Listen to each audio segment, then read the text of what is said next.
Alors, là, il y a une inspiration qui est venue pour partager de l'éclairage quant aux différentes dénominations qui sont utilisées sur ce qu'on appelle le chemin de flamme jumelle. Donc, runner, chaser, yin, yang. Pour ce qui concerne les notions de runner et chaser, on n'est absolument pas sur des polarités comme on en entend encore beaucoup aujourd'hui. On est sur les rôles de chacun dans le lien, sur le chemin. Les polarités, c'est justement yin et yang. Et il n'y a aucun lien entre les polarités et le rôle. D'accord? Tu peux être un chaser yin, un chaser yang, tu peux être un runner yin, un runner yang. Il ne faut pas tout mélanger. Au niveau des polarités, yin-yang, c'est relativement simple. On a tous les deux polarités en nous. Après, juste à voir, en général, il y a une polarité qui va être prédominante, soit le yin, soit le yang. Donc le yin, on est sur le côté intériorité, introspection. Le yang, c'est l'action, le faire, la matérialité, le quotidien ici et maintenant.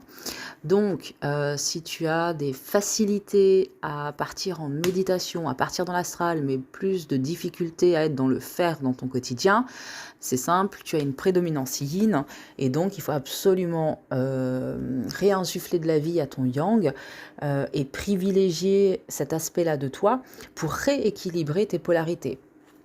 À l'inverse, si tu es un yang, quelqu'un avec une prédominance yang, c'est-à-dire qui est beaucoup dans le faire et pas suffisamment peut-être dans l'introspection, quand tu remets constamment à plus tard ce que tu... ce que tu es censé faire par le biais de l'introspection, hein, donc te poser des bonnes questions sur toi, sur ta vie, sur ton chemin de vie, par rapport à toi-même, mais aussi du coup par rapport aux personnes qui t'entourent.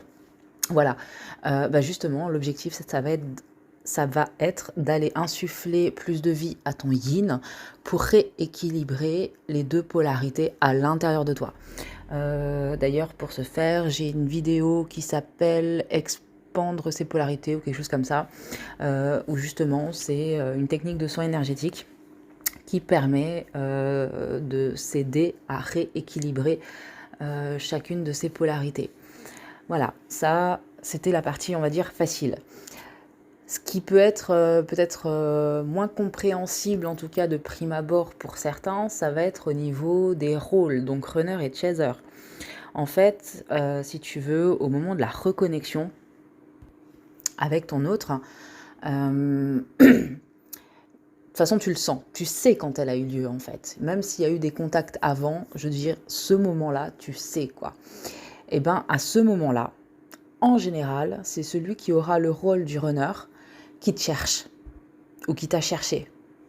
Pas forcément dans un côté je te drague, mais vraiment c'est lui qui avait cette présence en fait qui a fait que il t'a attiré à lui. Et c'est grâce à lui que la lune de miel a débuté entre vous, ou en tout cas ce qu'on appelle la période de lune de miel, jusqu'à effectivement que les égos s'en mêlent, qui prennent le pas sur le cœur et qui vous amènent au chemin de séparation. C'est à partir de là qu'on va définir les notions de chaser-runner. Toi, si tu m'écoutes, il y a une très très grande probabilité pour que tu sois le chaser, parce que c'est lui qui entame le job, avec le travail sur soi, avec l'entrée dans la mission de vie et tout ce qu'on entend à droite à gauche. L'objectif là, c'est absolument pas de rentrer dans les grandes lignes. Jusqu'au moment de la complétude qui est parallèle au switch. Voilà, l'un entraîne l'autre et l'autre entraîne l'un. Voilà, c'est un peu l'idée. À partir de là, d'ailleurs ça c'est marrant parce que j'ai fait une vidéo sur quand le runner risque de se prendre une claque en pleine gueule. Je crois que c'est un petit peu une manière qui m'a été, enfin une image qui m'a été donnée pour me permettre de visualiser certainement là où j'en étais. Parce que en fait à un moment donné, tu lâches.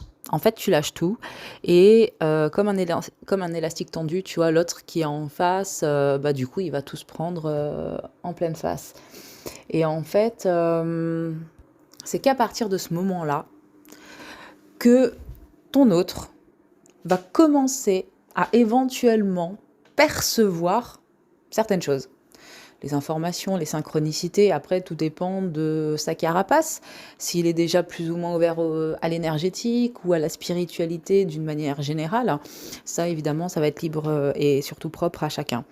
Pour autant, ça va être qu'à partir de ce moment-là où les choses vont vraiment, ce qu'on appelle les fameuses foudres karmiques, donc, hein, c'est à partir de ce moment-là seulement que les choses vont commencer par s'écrouler déjà pour eux. Tout ce qui n'est pas juste, tout ce qui n'est pas vrai, tout ce qui n'est pas authentique, tout ce qui n'est pas amour, tout ce qui n'est pas aligné, donc en somme à peu près tout comme nous à l'époque, hein.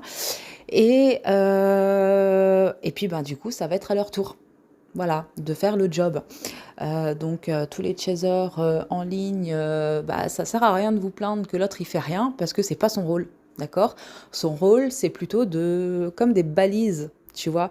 Il est là comme pour baliser le chemin, le temps que toi tu fasses ce que tu as à faire. Parce que les deux ne peuvent pas être en travail personnel en même temps. Ce n'est pas possible. Pour la simple et bonne raison, c'est que quand toi, tu vas pas bien, quand tu es au plus mal, parce que tu es en train de libérer telle ou telle information ou guérir telle ou telle blessure, tu es obligé à un moment donné d'avoir une ressource à l'intérieur de toi, une source énergétique qui fait que tu auras la force nécessaire de faire le taf et surtout de te relever après, d'accord? Et cette source-là, c'est lui. Dans l'énergie, c'est ton autre, ok? Donc il ne peut pas travailler en même temps que toi, tu fais ton taf. C'est à partir du moment où toi, tu pourras représenter cette source-là pour votre duo, qu'intervient ce fameux switch. Et c'est seulement, comme dit, à partir de ce moment-là que lui va pouvoir faire son job. Les rôles s'inversent en somme, hein. C'est d'ailleurs ce que ça signifie switch, hein, finalement. Les rôles s'inversent, pas complètement, pas à 100%, parce que bah, toi, tu as fait ton job et tu as toujours conscience de tout ce que tu as appris, ça c'est ok. C'est d'ailleurs pour ça qu'il y en a beaucoup des chasers qui veulent pas ou qui ne veulent plus voir leur honneur, etc., parce qu'ils ont peur de retomber, etc. Mais en fait, c'est pas tout à fait comme ça que ça marche. Comme dit, à un moment donné, ils reviennent pas juste comme ça, 3 secondes après le switch, pour dire « Ah bah ça y est, t'as fait ton job, coucou, c'est moi, allez viens, on vit ensemble », tu vois. Pas du tout. C'est juste une étape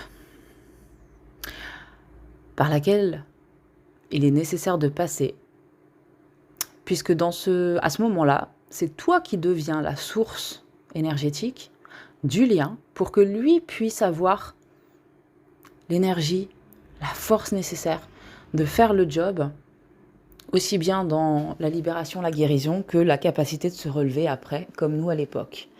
Voilà, c'est aussi simple que ça.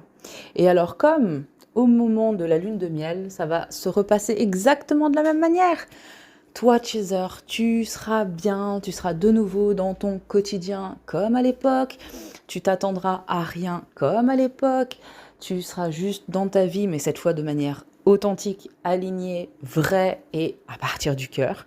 Et d'un coup, bah, il va revenir dans ta vie. Ou en tout cas, la vie va vous remettre en présence l'un de l'autre. Et les choses feront que cette fois, l'histoire, elle pourra vraiment s'ancrer dans la matière parce qu'il n'y aura plus d'obstacles. D'obstacles intérieurs, je veux dire. Voilà, je vous souhaite un beau chemin à tous et à tout vite. Bye!